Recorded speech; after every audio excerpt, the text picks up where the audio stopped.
तो आज हम लोग ग्रुप थ्योरी में ग्रुप आइसोमॉर्फिज्म के क्वेश्चन सॉल्व करने वाले हैं। तो पहले क्वेश्चन में हमें बोला गया है find the permutation group isomorphic to V4 equals to EABC। तो सोल्यूशन में सबसे पहले हमें जो गिवन है उसको हम लिख लेंगे। वी हैव, हमारे पास group G equals to given है V4 that is equals to, यहाँ पर 4 एलिमेंट्स है E, A, B and C। ठीक है, सो हियर हमें जो एलिमेंट्स मिलेंगे परम्यूटेशन में दोस आर फाइव ई। ठीक है, आइडेंटिटी एलिमेंट के respective permutation that is equals to, यहाँ पर ई का जो मैपिंग होगा वो होगा ई नॉट ई। हम मान रहे हैं ग्रुप जी में कॉम्पोजिशन ई नॉट है, तो यहाँ पर E not E is the image of E. Then A का image E not A, B का image E not B and C का इमेज हमें ई नॉट सी मिल जाएगा। ठीक है, दैट इज इक्वल्स टू हम बोल सकते हैं यहाँ पर ई ए बी सी, इनके इमेजेस होंगे ई ए बी एंड सी। ठीक है, तो यहाँ पर pi E is the identity permutation. Now pi A equals to हमें मिल जाएगा ई का इमेज होगा ए नॉट ई, ए का इमेज होगा यहाँ पर ए नॉट ए, बी का इमेज हमें मिलेगा ए नॉट बी, सी का इमेज मिलेगा A not C. So that is equals to हमें ई ए बी सी के लिए इमेजेस मिलेंगे A not A is E, A not B is C and A not C is B. ठीक है, तो पाई equals to हमें ए वाला permutation मिलेगा। अभी एलिमेंट बी के लिए हमें जो परम्यूटेशन मिलेगा that is equals to E, इसका इमेज होगा B not E, then A का इमेज होगा बी नॉट ए, बी का इमेज होगा B not B and C का इमेज होगा B not C. That is equals to हम लिख सकते हैं ई ए बी सी, जहां पर ई का इमेज हमें बी मिलेगा, ए का इमेज मिलेगा सी, बी का इमेज होगा ई एंड सी का इमेज होगा ए। तो अभी एलिमेंट सी के लिए हमें पाई सी इक्वल्स टू मिल जाएगा। यहाँ पर ई का इमेज होगा सी नॉट ई, ए का इमेज होगा सी नॉट ए, बी का इमेज होगा C not B and C का इमेज होगा C not C. So that is equals to हमें परम्यूटेशन मिल जाएगा ई ए बी सी, जहां पर इमेजेस है सी बी ए एंड ई। ठीक है, तो ये 4 परम्यूटेशन हमें मिलेगा। सो देयरफॉर हम बोल सकते हैं यहाँ पर जो ग्रुप V4 था वो आइसोमॉर्फिक होगा। V4 is isomorphic to the permutation group, permutation group pi E, pi A, pi B and pi C. ठीक है, V4 के जो 4 एलिमेंट्स थे उनके लिए हमें 4 परम्यूटेशंस मिलेंगे, पाई E, pi A, pi B and pi सी। इन 4 के सेट से हमें जो ग्रुप मिलेगा उस ग्रुप के साथ V4 आइसोमॉर्फिक होगा। Okay, that is the result. तो अभी सेकेंड क्वेश्चन में हमें बोला गया है so that two finite cyclic group of same order are isomorphic. ठीक है, तो सोल्यूशन में सबसे पहले हम मान लेते हैं let G and G dash दो ग्रुप्स है जिन जो कि साइक्लिक है, be two groups of order n, be two cyclic groups of order n। ठीक है, एंड यहाँ पर G इक्वल्स टू हमें group generated by element A मिलता है and G dash equals to हमें ग्रुप जनरेटेड बाय B मिलता है for A belongs in group G and B belongs in group G dash. ठीक है, तो यहाँ पर G एंड G डैश दो साइक्लिक ग्रुप्स है जिनका ऑर्डर हमें बोला गया है order of G and order of G dash is equals to हमें n गिवन है।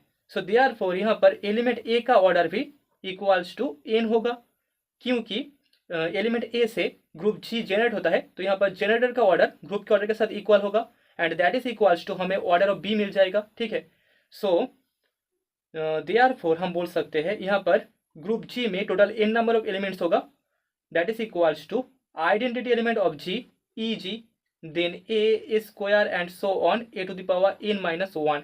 Total n number of elements का सेट है group G and G dash equals to, यहाँ पर भी हमें n नंबर ऑफ एलिमेंट्स मिलेगा the identity element EG dash, then B square and so on B to the power n minus 1। ठीक है, अभी इस G एंड G डैश को हमें आइसोमॉर्फिक शो करना होगा। सो लेट अस कॉन्सिडर, अभी हम लोग कॉन्सिडर कर रहे हैं, let us consider a mapping phi such that G to G डैश which is defined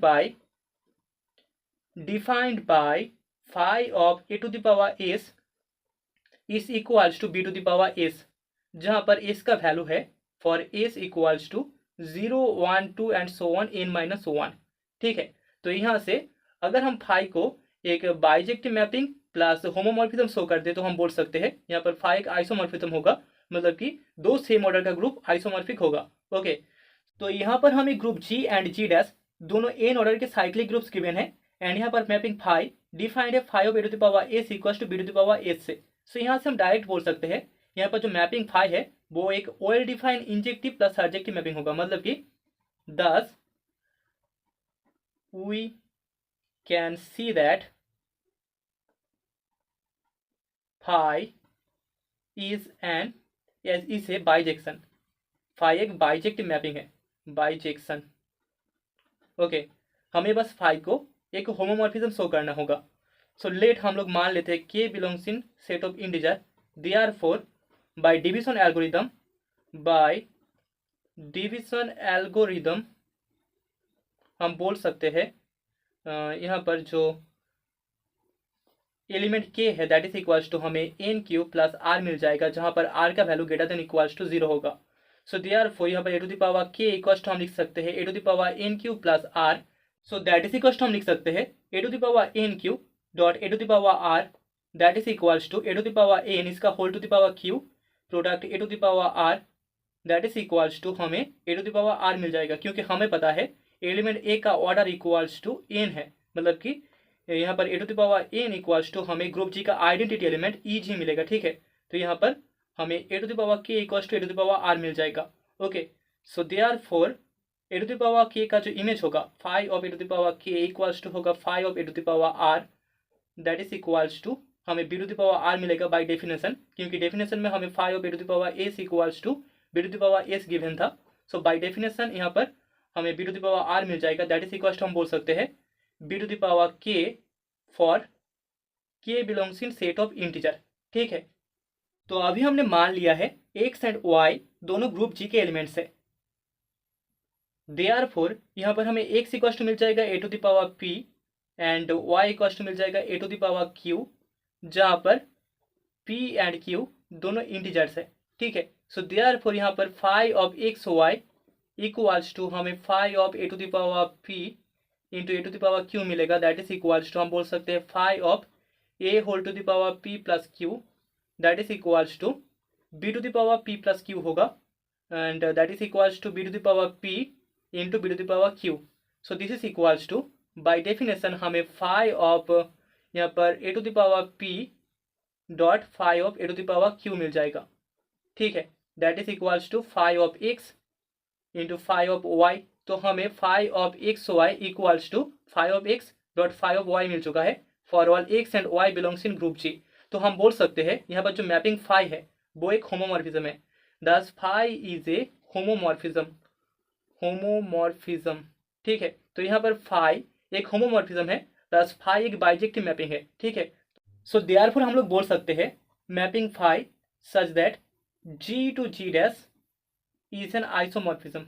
ठीक है, तो हमें जी टू जी डैश एक आइसोमॉर्फिज्म मिल जाएगा। ओके, दिस इम्प्लाई इसको अगर हम नोट करें तो यहाँ पर G is isomorphic to G dash. Okay, that is the result. तो यहाँ पर एक नोट है, लेट हमारे पास जी एक साइक्लिक ग्रुप है, G be a cyclic group of order n जिसका ऑर्डर n है, order n। Now taking g dash equals to zn comma plus which is also a cyclic group of order n, which is also a cyclic group of order n। तो हम बोल सकते therefore यहाँ पर g isomorphic होगा g dash के साथ, जो कि इंप्लाई करता है g आइसोमॉर्फिक होगा zn, प्लस के साथ। ठीक है,